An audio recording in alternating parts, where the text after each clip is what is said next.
Thank you very much, Mr. Speaker. Mr. Speaker, I rise to support the budget bill. I know a lot has been said about the hospitals and healthcare funding, and you know, we've come a long way.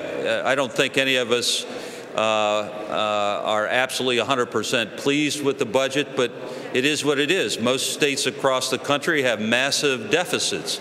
We are up against unprecedented times. We are still struggling to recover from economic malaise. We are doing our very steadfast best to kind of constrain and make sure that we spend only what we have. And I do want to make a couple clarifications on the health and hospital funding.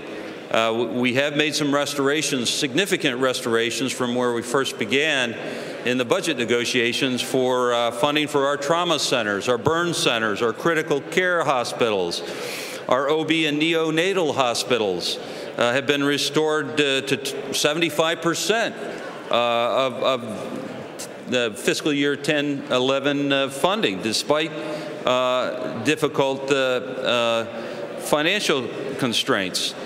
And I heard over and over again the hospital assessment issue, even from the Minority Appropriations Chairman.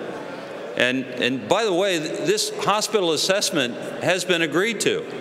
The hospitals are fine with it.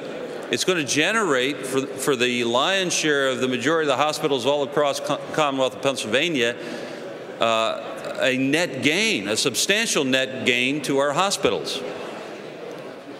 In fact, what this is going to generate is an estimated $500 million in revenues for our hospitals in Pennsylvania. A net gain for hospitals, and as I understand it, $109 million in savings to the Commonwealth of Pennsylvania.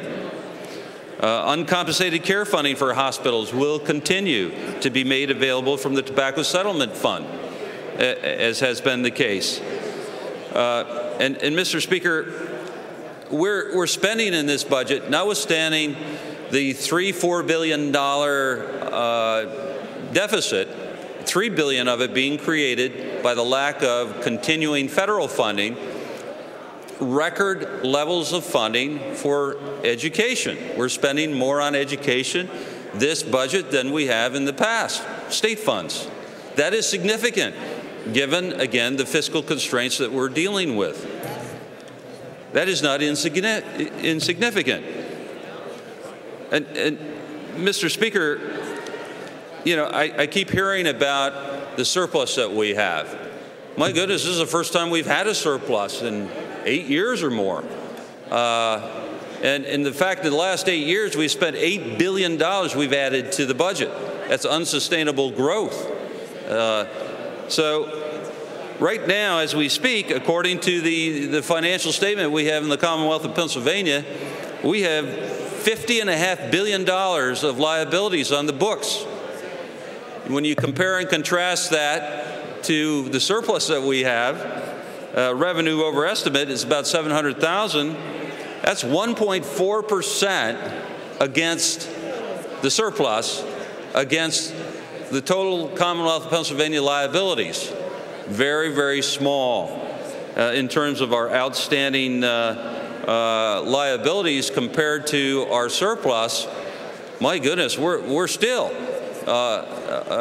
moving toward difficult times if our economy doesn't respond in a positive manner next year.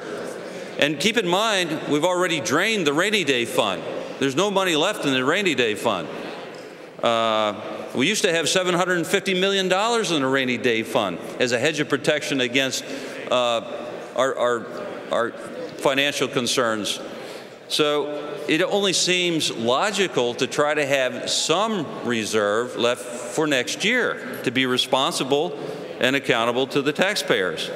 And one more point I want to make, Mr. Speaker, and that is to restore all the cuts and to fill the $4 billion budget gap, it would require the largest tax increase in the history of Pennsylvania.